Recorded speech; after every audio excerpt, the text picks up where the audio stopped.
안녕하세요. 사연라디오입니다.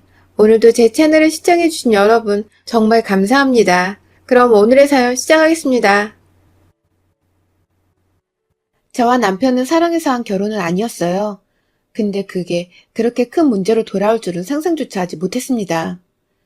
저희는 중매쟁이를 통해 만나 결혼을 한 케이스예요. 사랑도 없고 단지 나이가 차서 또 조건이 맞아서 그렇게 만나게 된 거였죠. 나쁘지 않았어요. 크게 문제도 안 됐고요. 그래서 3달 정도 만나다 바로 결혼 준비를 했고 무사히 결혼식까지 마쳤습니다. 신혼 때 저희는 달달하거나 깨가 쏟아지진 않았어도 잘 살았어요. 문제도 크게 없었고 사람들이 흔히 말하는 시집살이도 없었어요. 그래서 각자 삶에 그냥 잠자리 룸메이트만 생긴 기분이었죠. 부부관계를 거의 매주 할 정도로 모든 게 다 괜찮았습니다.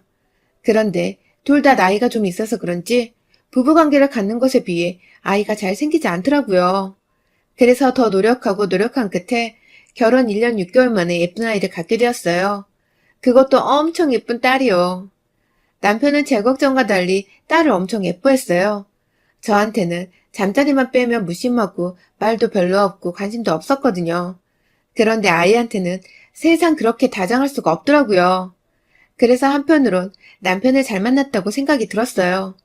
저한테는 조금 무심해도 내 아이에겐 착하고 좋은 아빠니까 그건 정말 좋더라고요. 임신 기간에도 아이에 대한 건 꼼꼼하게 잘 챙겨줬고 출산 때도 옆에 꼭 있어주면서 자연분만도 도와줬어요.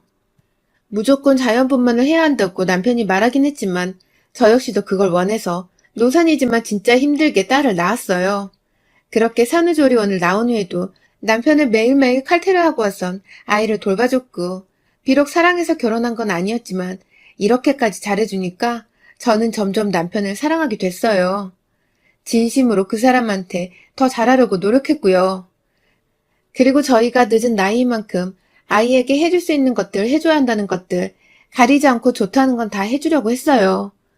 모유수유도 마지막에 나오는 모유가 영양분이 많다길래 저는 모유가 아예 안 나올 때까지 아이에게 먹였어요. 그러다 보니까 18개월을 먹였었네요. 그렇게 모유수유가 딱 끝나고 나서부터 모든 게 바뀌었어요. 시어머님이 매일 저를 시댁으로 불러 집안일을 부탁한다는 핑계로 부려먹었고 주말에는 아이를 남편에게 돌보라고 하시곤 저만 집으로 따로 불러 온 집안의 이불들을 빨라고 했어요. 진짜 더 열받는 건 시댁이 복층이었는데 손에 잘 닿지도 않는 곳까지 청소를 시키더라고요. 저는 진짜 매일 밤 시어머니에게 시달려 너무 힘들었어요. 밤만 되면 온몸이 아파 너무 힘들었어요. 매일 오전과 새벽에는 잠투정 많은 아이에게 시달리고 오후에는 시어머님한테 시달리니까 진짜 죽겠더라고요. 그렇게 힘든 하루하루를 보내던 중 시어머님의 생신이 다가왔고 시어머님은 저에게 말도 안 되는 걸 요구하시더라고요. 시장에 가서 떡 케이크랑 반찬 가게에서 반찬 이것저것 시켜놨으니까 그것 좀 받아와라. 그리고 김 사장 가게 알지? 거기서 뭐 선물 같은 거 주신다니까 그것도 받아오고.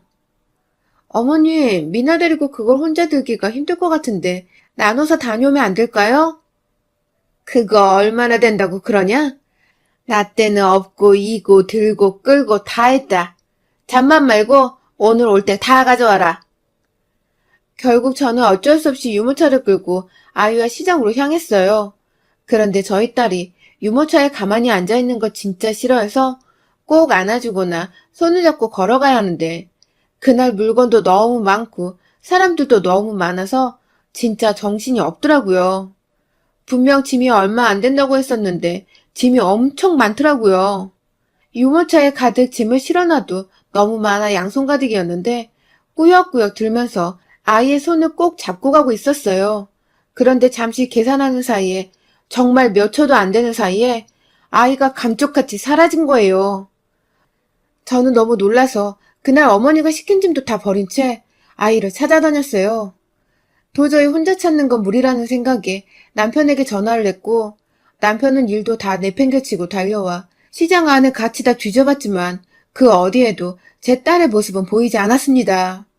결국 저는 울면서 경찰에 신고를 했어요. 안 그래도 하루하루 피가 말라가는데 남편과 시어머니는 모두 제 탓이라고 비난을 했어요. 근데 뭐가 어찌됐든 제가 한눈에 판 게 맞으니까 저도 모두 제 탓 같아서 그 비난을 있는 그대로 다 받아들였습니다. 저도 제 자신을 용서할 수가 없었고 너무 원망스러웠거든요. 그렇게 일주일이 지나고 2주일이 지나도 아이를 찾았다는 연락은 없었고 저는 초조하게 피만 말라갔어요. 경찰은 아이의 흔적도 찾지 못하고 있었거든요. 결국 남편과 시어머님은 저에게 이혼 소송을 걸었고 저는 한순간 모든 걸 다 잃었습니다. 남편에게도 버림받고 아이도 잃어버린 엄마로 낙인 찍혀버린 거죠. 같이 살던 집에서도 쫓겨나고 저는 거의 경찰서 앞에서 매일 밤을 샜어요. 그러니까 형사분께서 저를 다독여 주시더라고요. 의심이 되는 곳이 생겼으니까 집에 들어가서 좀 주무시고 계세요. 바로 연락드릴게요. 곧 미나 찾게 되실 거예요. 이빨은 소리라는 거 알지만 그래도 오랜만에 들은 따뜻한 말에 눈물이 왈칵 쏟아졌어요. 그렇게 친정집에서 넋을 놓고 살고 있었는데 경찰서에서 한 달 만에 아이를 찾았다는 전화가 왔어요. 신발도 제대로 신지 못하고 친정 식구들과 경찰서로 달려갔어요. 그런데 저는 거기서 진짜 기절을 했습니다. 그동안 저와 저희 친정 식구들은 눈만 뜨고 있지 정말 죄인처럼 살았었는데 제 아이를 납치한 범인이라고 형사님이 가리킨 곳에는 저와 저희 가족들을 비난하던 제 남편과 시어머니가 앉아있는 거예요.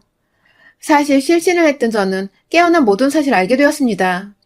시어머님은 일부러 저에게 혼자 감당할 수 없을 만큼의 짐을 들게 시켰고 남편은 잠시 제가 아이 손을 놓은 틈을 타 아이에게 손짓해 다가온 아이를 안고 도망친 거였어요. 그때 거기엔 CCTV도 사람도 너무 많아 아이를 본 사람을 찾기가 어려웠던 거였어요. 진짜 말도 안 되는 상황에 저는 말문이 턱하고 막혀버렸어요. 정말 드라마나 영화에서 보던 일이 저에게 일어났으니까 아무 말도 못하겠더라고요. 그런데 이게 법으로 가족이 아이를 데리고 간 경우니까 뭐를 할 수가 없다 그러더라고요. 형사님도 어이없어 했는데 어쩔 수 없다고 남편과 시어머님을 풀어줬어요. 그래서 저는 일단 집으로 돌아가 남편과 이야기를 시작했어요. 왜 그런 거야? 이혼하고 싶었어. 왜? 사랑하지 않으니까. 너는 미나를 너보다 더 사랑하고 예뻐하니까 이렇게 안 하면 이혼도 아이도 다 나한테 안 해줬을 거잖아. 정말 기가 차더라고요. 제가 이혼도 안 해줄 거고 아이도 포기하지 않을 게 뻔하니까 일부러 제 탓을 만들어 헤어지려고 했다는 거예요. 게다가 시어머니까지 함께 짜고 이 일을 꾸몄대요. 저는 뭔가 더 있을 것 같다는 생각이 들어서 남편에게 여자가 생긴 거냐고 물어봤어요. 그러니까 그건 끝까지 아니라고 발뺌을 하더라고요. 근데 남편의 여자를 찾는 건 어렵지 않았어요. 시댁으로 찾아간 날 밖에서 싸우는 소리가 쩌렁쩌렁하게 들리더라고요. 남편과 시어머님 그리고 모르는 여자의 목소리였어요. 그래서 미나는 언제 데리고 올 거고 그 여자는 어떻게 떼어놓을 건데? 나는 언제까지 기다리라고. 이 방법이 괜찮다고 말한 거 너야. 너 때문에 더 복잡해졌잖아. 아, 미나는커녕 재산도 못 가지고 오게 생겼다고. 이게 그럼 내 탓이야? 내가 말할 땐 나보고 천재라고 그렇게 칭찬을 하더니 그러니까 내가 깔끔하게 대리모 쓰자고 했지? 이게 다 뭐야 오빠 때문에. 다 망했어. 됐다 그만 싸워라. 싸운다고 해결될 것도 아니고 일단 소송은 취하했으니까 합의혼 하자고 최대한 빌어봐. 저는 바로 집으로 들어가 이 상황에 대한 설명을 세 사람에게 요구했어요. 그러자 그 여잔 뭐가 그렇게 억울한지 저한테 따지기 시작하더라고요. 이봐요. 당신도 이런 꼴 당하고 같이 살고 싶진 않잖아? 그쵸? 아이도 우리한테 보내고 그쪽은 새 출발해요. 미나 보면 이 일이 계속 생각날 텐데 잘 키울 수 있겠어요? 내가 잘 키울 테니까 그쪽도 다 잊고 새 출발하세요. 오케이? 뭐 이런 미친년이 다 있어? 당신이 뭔데 미나를 키우겠다 말겠다야? 아 좀! 당신이 본처 같아? 본처는 나야. 당신은 애초부터 첩이었다고. 남편과 시어머님은 시겁하며 그 여자의 입을 틀어막았고 저는 그 여자를 두 사람과 떼어놓고 뺨을 때린 후 사실대로 말하라고 소리 질렀어요. 그러니까 지도 이성을 잃고 막 말을 쏟아내더라고요. 내가 애를 낳을 수만 있었어도 당신 같은 여자한테 내 남자 안 보냈어. 소리 지르던 여자는 갑자기 저에게 무릎을 꿇더니 하소연을 하는 거예요. 진짜 미친 여자 같았어요. 당신도 내 남편이랑 사랑해서 결혼한 거 아니잖아? 그러니까 제발 미나랑 내 남편 좀 돌려주세요. 어이가 없었어요. 남편은 그렇다 쳐도 내 딸까지 원래 지 것인 것 마냥 말을 하는데 저는 진짜 너무 열받아서 그년의 머리채를 잡고 뺨을 마구 때렸어요. 내 딸이 네 거야? 저 미친 새끼, 네 말대로 다시 가지고 가든 말든 상관없는데 내 딸은 어림없지. 어디 한번 뺏어가고 싶으면 뺏어가봐. 아주 빈털터리로 만들어줄 테니까. 저는 그날 시댁을 박살내버렸어요. 비싼 TV며 액자며 다 깨고 남편까지 패버렸어요. 시어머니의 얼굴에 침까지 뱉는 등 아주 난리를 쳐줬죠.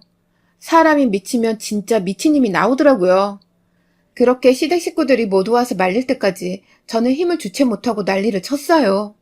그러다 말리던 남편의 남동생이 저를 끌고 차에 태워 집으로 데려다 주면서 그 여자에 대해서 말을 해줬습니다.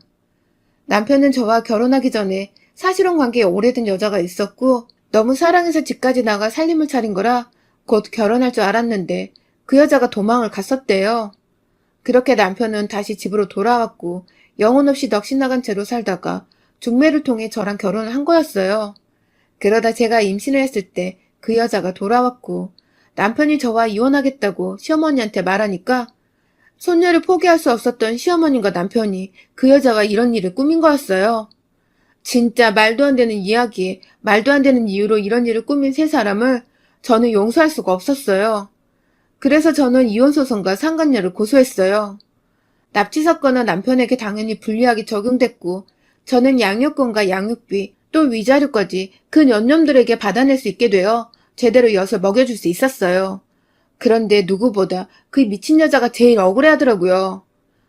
그래서 저는 그 여자가 일하는 미용실에 찾아가 동네에 쩌렁쩌렁하게 소리 지르며 상간녀란 사실과 아이를 납치했던 일들을 소문냈고 결국 얼마 뒤에 그 여자는 그 동네에서 사라졌다고 그러더라고요. 오지랖 넓은 아주머니들한테 된통 욕을 먹었다나 뭐라나. 역시 사람은 죄를 짓고 편안하게 살 수 없나 봐요.